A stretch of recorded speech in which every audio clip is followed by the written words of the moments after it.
Hello there, Ray here, and today I would like to show you this cool invention, which is my automatic sea pickle farm that I designed. I built a sea pickle farm up on my Twitch stream.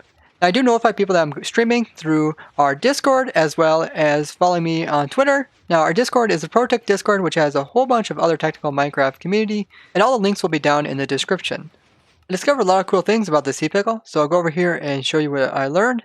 So the sea pickle will spread if it is underwater, and it will spread to other locations that are also underwater, so it won't spread to here or like here. It will spread in a diamond shape like this, but it'll only spread to coral that is live, so it won't spread to like this dead coral over here. It can spread to the same level in which it is on, as well as one level lower, but it won't spread to one level higher.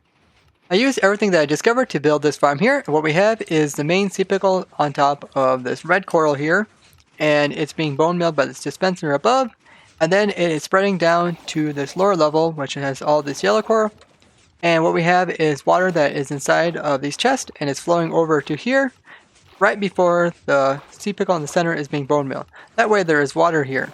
Then we have the pistons shortly after coming down and breaking off the sea pickles into items. Then the items are being picked up by some hopper minecarts that are underneath.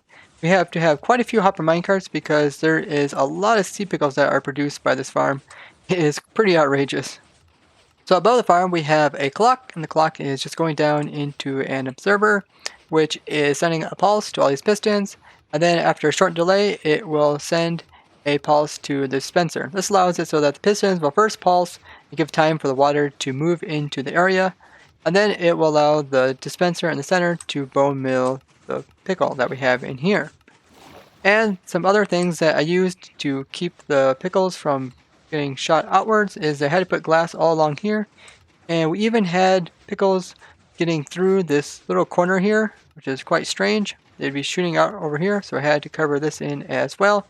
We used water that is inside of a chest because I found that this was the best because it prevented the items from getting over into that block, which we don't want to because once they're over there, it's harder to pick them up. So the chest blocks up most of the area while also allowing some water to be there. It's important to keep water beside all of the coral, that way it doesn't die.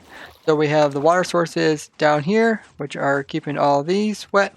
And we also have a water source inside this block, which is keeping the 4 inside coral wet, as well as also the top one here. Now down inside of here we also have a hopper minecart, which is picking up all of the items that are coming near the corner here. These pistons will actually squish the items through this corner here, and then they will be inside of this block, but with the hopper minecart we can pick them up pretty easily and transport them down into the chest. Now underneath this chest here I have a block, and this uses a pretty cool trick which I discover, where if you have a slab that is holding water or any type of block that's holding water from going downwards, then if you would hurry break it and place it on the top, the water will not be able to flow out of that area. So it's a cool way to bud water there. If you would update this water, then the water would flow downwards. And if you don't want to do that, you can always put in a block underneath. The main reason for having that slab being a top slab is to prevent the items from getting squished between this chest and this coral block here. They can actually get shoved in between there and fall out the bottom. So we have to try to block all the areas so no items will squirt out. I did a 10-minute test seeing how much sea pickles we can get from this farm. You can see it almost filled up all 4 of these double chests, and I figure it's over 70,000 items per hour. That is a lot of sea pickles. You can get multiple sea pickles per one bone mill. Now all these ones around here were just produced by a single bone mill, and if you go up here and look in the chest, you can see how much bone meal I used up in 10 minutes, and I figured that you get about 10 sea pickles just with one bone mill, so it's pretty efficient. A good use for all the sea pickles is to go ahead and smelt them up so that you can produce lime dye. Now with this it's a lot nicer because previously if you wanted to get lime dye you would have to first smelt up cactuses to get green dye and then convert the green dye over into lime dye by putting some bone meal with it. That means you have to kill skeletons, as well as you would have to also have a cactus farm, and then you end up smelting it either way. So here you can just smelt up sea pickles and then you can automatically get lime dye without having to do the crafting. You could use the sea pickles as a light source underwater, but for having it on land, it's a little bit more difficult because you would first have to contain the water like this, then put the sea pickles in, and after doing all this work, you would pretty much just have same equivalent lighting as a torch. Sea pickles for days and days. Tell me what you guys think about this contraption down in the comments. So if you found this interesting, show me a like and share it with others. If you'd like to see more contraptions like this, subscribe and don't forget to hit the bell button. Bye bye!